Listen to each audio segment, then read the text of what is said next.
नमस्कार दोस्तों, मैं संतोष शर्मा LIC एडवाइज़र। बीमा के ऊपर पीछे मैं कई वीडियो बना चुका हूं कि बीमा क्या है, यह कितने प्रकार का होता है, जीवन बीमा क्या है, कितने प्रकार का होता है, जीवन बीमा लेने से पहले जाने इसके नियम, कोरोना से मृत्यु होने पर क्या LIC क्लेम देगी। आज मैं भारतीय जीवन बीमा निगम का plan number 914 new endowment plan की जानकारी देने के लिए वीडियो बना रहा हूँ। New endowment plan table number 914, यह प्लान 1 फरवरी 2020 को लॉन्च किया गया था। पहले टेबल नंबर 814 था। इसमें कुछ फेरबदल किया गया है। सारी जानकारी आपको वीडियो देखने पर मिल जाएगा।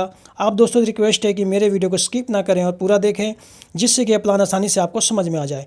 यह मेरी जानकारी आपको अच्छी लगे तो अपने दोस्तों के साथ शेयर ज़रूर करें और मेरे चैनल शर्मा एडवाइज़र को सब्सक्राइब करवाएं। मेरे पास all in one calculator app है, इसके माध्यम से आपको समझाने का प्रयास करता हूँ। ये एक नियमित प्रीमियम योजना है, गैर लिंक्ड है, शेयर बाजार से इसका कोई मतलब नहीं है। यह एक मुनाफा बंदोबस्ती योजना है। इस प्लान का प्रीमियम भुगतान आप वार्षिक, छमाही, त्रैमासिक या मासिक ईसीएस द्वारा कर सकते हैं। ये प्लान 12 साल से 35 साल तक का है, यानी कि आप कम से कम 12 साल के लिए इस प्लान को ले सकते हैं, अधिकतम 35 साल तक का। इस प्लान को लेने के लिए न्यूनतम आयु 8 साल पूरे होने चाहिए। अधिकतम प्रवेश आयु निकटतम 55 वर्ष तक का है। अधिकतम परिपक्वता आयु 75 वर्ष तक का है। इसकी बीमा राशि की बात करें तो आप मिनिमम 1 लाख रुपये से शुरू कर सकते हैं। अधिकतम आपकी आय पर डिपेंड है, जितना आप लेना चाहें अपनी आय के अनुसार ले सकते हैं। अधिकतम दुर्घटना, मृत्यु और विकलांगता लाभ राइडर 70 वर्ष की आयु तक का है। मौत पर sum assured plus vested bonus plus FAB यदि कोई हो, या वार्षिक प्रीमियम का 7 गुना, या मृत्यु पर भुगतान किए गए सभी प्रीमियम का 105% जो कोई उच्चतर होगा मिल जाएगा। जीवित रहने पर मूल बीमित राशि प्लस निहित बोनस प्लस FAB यदि कोई हो तो वो सभी मिल जाता है। सरेंडर वैल्यू का मतलब आत्मसमर्पण मूल्य है। पॉलिसी को किसी भी समय आत्मसमर्पण किया जा सकता है, यानी कि सरेंडर किया जा सकता है, बशर्ते कम से कम 2 साल पूरे प्रीमियम का भुगतान किया गया हो।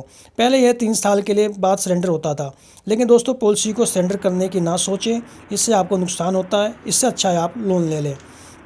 लोन कम से कम 2 वर्ष पूरे प्रीमियम के भुगतान के बाद आप लोन ले सकते हैं। इनकम टैक्स की बात करें तो इस योजना के तहत भुगतान किया गया प्रीमियम की धारा 80C के तहत टैक्स में छूट मिल जाता है। इस योजना के तहत मैच्योरिटी आपको 10D के तहत टैक्स फ्री मिलता है। उदाहरण के तौर पर प्लान को समझते हैं। हमने एज डाल दिया 8 साल का, टर्म दिया 12 साल का, सम एश्योर्ड 5 लाख का। बच्चा छोटा इसलिए प्रीमियम वेयर बेनिफिट दे देते हैं। पॉलिसी चलने के बाद बीच में अगर प्रपोजल का डेथ हो जाता है तो किस्त नहीं भरना पड़ता। बच्चे के लिए जब भी प्लानिंग करें PWB जरूर लें। प्रपोजल का एज 30 साल डाल दिया। रोज़ का एवरेज प्रीमियम 123 रुपये आ गया। महीने की बात करें तो 3841 रुपये, तिमाही 11524 रुपये, छमाही 22805 रुपये, सालाना 4524 रुपये की किस्त आ गई है। दूसरे साल में किस्त थोड़ा कम हो जाता है। रोज़ का एवरेज 120 रुपये आ गया। महीने का 3759 रुपये, तिमाही 11276 रुपये, छमाही 22314 रुपये, सालाना 44153 रुपये। ये फ़र्क GST की वजह से आ रहा है। LIC को हमने 5,30,807 रुपये लगभग हमने दिया। LIC ने हमें 12 साल बाद सम एश्योर्ड 5 लाख रुपये प्लस बोनस 2,28,000 रुपये, टोटल 7,28,000 वापस किए। इसी प्लान को हम 21 साल के लिए लेते हैं तो रोज़ का 64 रुपये एवरेज आ गया। महीने का 2016 रुपये, तिमाही 6,048 रुपये, छमाही 11,964 रुपये, सालाना 23,665 रुपये की किस्त भरना होगा। 1 साल बाद GST की वजह से किस्त थोड़ा कम भरना पड़ेगा। अब डेली का एवरेज 63 रुपये आ गया। महीने में 1972 रुपये, तिमाही 5,998 रुपये, छमाही 11,707 रुपये, सालाना 30,156 रुपये भरना होगा। टोटल हमने लगभग जमा किया 4,86,785 रुपये। LIC ने लगभग वापस किया सम एश्योर्ड 5 लाख रुपये प्लस बोनस 5,04,000 रुपये प्लस फाइनेंस एडिशन बोनस 50,000 रुपये। टोटल 10,54,000 की राशि हमें वापस मिल गया। एक एग्जाम्पल और लेते हैं। उम्र लेते हैं 32 साल का, टर्म 21 साल के लिए, सम एश्योर्ड 5 लाख रुपये। अब कैलकुलेट करके देखते हैं। नेचुरल रिस्क कवर 5 लाख रुपये मिला। प्रतिदिन का एवरेज 66 रुपये आ गया। मंथली 2,058 रुपये, तिमाही 6,172 रुपये, छमाही 12,216 रुपये, सालाना 24,174 रुपये। 1 साल के बाद दूसरे साल में किस्त थोड़ा कम हो जाता है। हम देख रहे हैं कि यहाँ एवरेज रोज़ का 64 रुपये आ गया। महीने का 2,013 रुपये, तिमाही 6,039, छमाही 11,953, सालाना 23,653 रुपये। LIC को हमने लगभग टोटल रुपये दिया 4,97,234 रुपये। LIC ने हमें 21 साल बाद वापस किया सम एश्योर्ड 5 लाख रुपये प्लस बोनस 5,04,000 रुपये प्लस फाइनल एडिशनल बोनस 50,000 रुपये। टोटल मेच्योरिटी मिला 10,54,000 रुपये।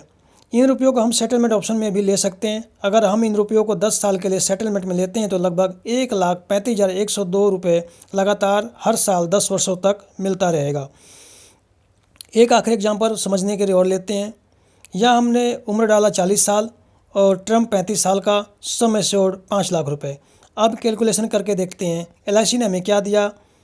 यहाँ नेचुरल रिस्क कवर 5 लाख रुपए मिला। यहाँ रोज़ के 43 रुपये का एवरेज आ गया।